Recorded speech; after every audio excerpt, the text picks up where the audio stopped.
आता आलं का बाय? आलं असेल ना, आलं असेल ना. कलम 12 ते 35 हा आहे आपला मेन इम्पॉर्टंट पार्ट. स्पर्धा परीक्षेमध्ये सगळ्यात जास्त येणारा टॉपिक मूलभूत हक्क. मूलभूत हक्क 12. संविधान कलम 12 मध्ये नमूद आहे. 12 म्हणते की राज्य संस्था म्हणजे कोण, कोण कायदा करते, कोणा कोणाला कलम 12 ते 35 लागू होतील. बरोबर आहे ना? कलम 12 ते 35 कोणा कोणाला लागू होतील. बाबू झलक दिखला ज्या कधी होती रे तू, तुमचं काय बोलतो तिकडे पाहिजे. हा आता मी झलक दिखला ज्या म्हटलं, मग त्यानंच पाहिलं.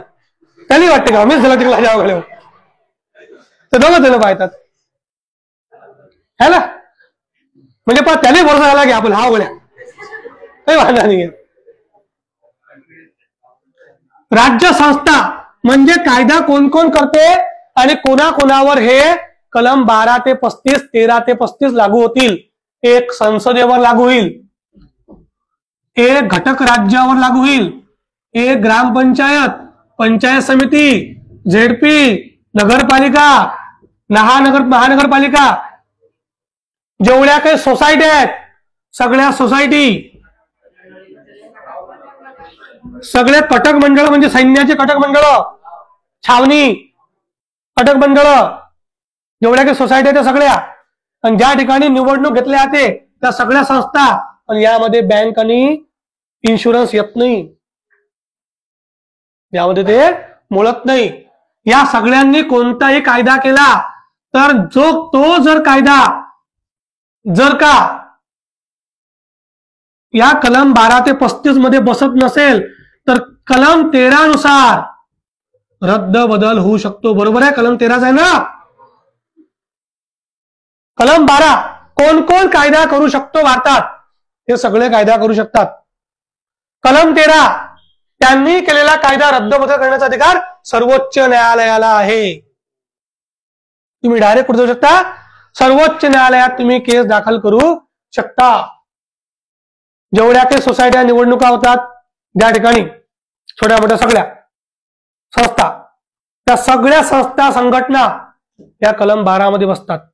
सगळ्या संस्था आणि संघटना कलम 12 मध्ये बसतात. कलम 13 नुसार ते रद्द करण्याचा अधिकार कोणाला आहे? सर्वोच्च न्यायालयाला आहे. यांनी केलेला कायदा तपासण्याचा अधिकार सर्वोच्च न्यायालयाला आहे. जर का तो घटनेनुसार नसेल तर मग कोणीही असो, कोणीही संसद म्हणजे 552च्या 552 जागाही यायला भेटल्या आणि 250च्या 250 जागाही एखाद्या पक्षाला भेटल्या. आणि आता म्हटलं की आता 552 पुरे आपले, 250 ही आपले, हो आपल्याला कायदा करण्यापासून कोण रोखते? जा किती उठून जातात, किती विरोध करतात, काय करता, तरी त्याने कायदा केला तर तो कायदा कोणताही जर त्या चौकटीत बसत नसेल, त्यापूर्वी म्हटलं चौकट बदलता येत नाही, त्या चौकटच्या बाहेर जात असेल तर सर्वोच्च न्यायालय डायरेक्ट तो कायदा रद्द बदल करू शकतो. हाही जर गेला कोर्टात, त्यानं म्हटलं या 552 250 या खासदारांना भारतात जो कायदा केला हा कायदा चुकीचा आहे, त्यांना माझा अधिकार चालला, माझा अधिकार नष्ट होऊन आला, हा एकटा केस टाकते. त्याला पावर न्यायमूर्ती भगवतीने दिलाय 1976 मध्ये. बरोबर आहे? पीटीआर दाखल करायची याला अधिकार दिला. तो न्यायमूर्ती भगवती खूप रेट व्यक्ती होते, घेऊ आपण पुढे ते. तर याला अधिकार भेटला की यानं माझा अधिकार चालणार बापा. ह्या मोदीने जो कायदा केला, समजा राहुल गांधी पंतप्रधान म्हणले त्यानं तो कायदा केला, नितीश कुमार पंतप्रधान म्हणले त्यानं जो कायदा केला, त्या कायद्यानं माझ्या सरकारवर धोका येऊन आला, सरकारपेक्षा माझ्या अधिकारावर धोका येऊन आला, हा डायरेक्ट सुप्रीम कोर्टात जाते. डायरेक्ट सुप्रीम कोर्टात. कोणात? न्यायमूर्ती चंद्रचूड साहेब. हे यायनं असं असं केलं, राजेव तुम्ही पहा आता माझ्या अधिकारावर कधी आली, तुम्ही पहा काय करता. चंद्रचूड साहेब डायरेक्ट एक एस्केप करतात, चेक करतात की खरंच त्याच्यानुसार आहे का. केस एस्केप झाली तर त्याच्यासाठी खंडपीठ बसवतात, खंडपीठ. आणि जर का तो कायदा याईनं कुणी केलेला कायदा त्याच्या अधिकारावर गदा येऊन आली असेल तर डायरेक्ट संसदेनं राष्ट्रपती सही असून त्याच्यावर काही घेणं नाही, तो कायदा कॅन्सल, रद्द होऊन जाईल. एवढे पॉवर आहे कलम 13 मध्ये. कोणताही कायदा तुमच्या अधिकारावर गदा येत असेल तर, तुमचे हक्क जर जात असतील तर, आणि ते हक्कच तुम्हाला माहित नाही, माहित आहेत काय? हक्कच माहित नाही. आम्ही शिकेल सवरेला BA चे पोट्टे आहेत, 12वीला राज्यघटना शिकले, मग घड्याला कायला पाहिजे, थांब ना जरा तूच. ठीक आहे, नजर जाते अलग गोष्ट आहे, पण ते अप्सरा नाही ना कोणती. बस पाहिलं तुला आता. अच्छा, घड्याल तुला फोन झाली, काही हरकत नाही. येऊन घड्यालाच पाहता तुम्ही, समजत नाही कोण पाहता. तर आज घड्याल ट्रान्सफर तिकडे, हा बटन बंद करो. बरं पहा, कलम 12 कायदा करण्याचा अधिकार यांना आहे. हे राज्य संस्था आहेत, हे कायदा करू शकतात. मी जेवढं शिकून आलो एवढं जर डोक्यात ठेवलं ना तर पेपर तुमचा बाहेर जात नाही. सध्या राज्यसेवेचा पेपर जो मेन्सचा पेपर असतो त्याला राज्यघटना प्लस जो त्याचा टॉपिक आहे तो 150 मार्काचा आहे. राज्यघटना त्यामध्ये हिस्ट्री थोडी 100 मार्काची राज्यघटना राज्यसेवा मेनला. हा जो सब्जेक्ट आहे ना हा 100 मार्काचा आहे, 1-2 मार्काचा विषय नाही आहे हा. MPSC राज्यसेवेला जर कधी चुकून गेले तर हा चुकून कोण बोल लागते की थोडा अभ्यास करावा लागते. हा 100 मार्काचा सब्जेक्ट आहे एकच. आणि तुम्हाला तेव्हाही बोलताना बोललो राज्यसेवा मेनला काही गणित नाही आहे ना, काही सायन्स आहे ना, बुद्धिमत्ता आहे. सायन्सही नाही आहे, गणितही नाही आहे. इतिहास, भूगोल, राज्यघटना, अर्थशास्त्र हे विषय यात झाले, संपलं, खतमच झालं.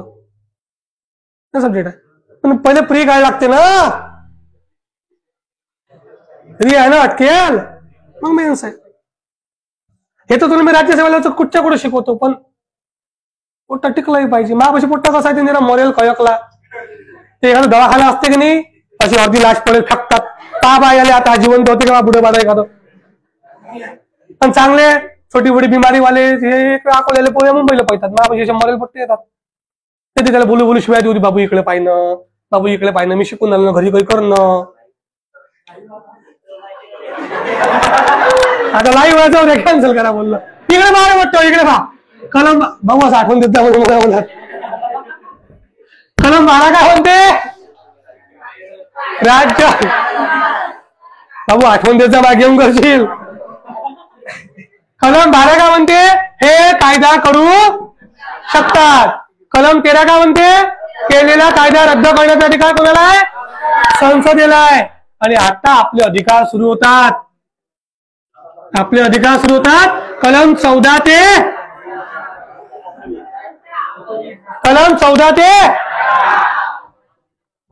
कलम 14 ते 18 काय नाव आहे अधिकाराचं,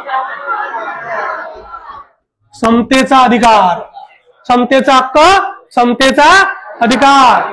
कोणती कोणती समता होय आपल्यापाशी, आपला हक्क कोणता कोणता आहे. कलम 14, 15, 16, 17, 18. ठीक आहे. आता लय टाइम झाला, पोट्टे कुणकुण करून आले, घड्याला पोहून झाले, 10:30 झाले. थंडी थोडीशी उलशी कमी झाली की आपली व्यास 7:30ला होणार आहे. नाही आता थंडी जास्त आहे ना, खेड्यापाड्याच्या बरोबर विचार करावा लागते आपल्याला. भले ते काही घेऊन येत नाही अंगावर, पण पाहा लागते आपल्याला. ठीक आहे ना.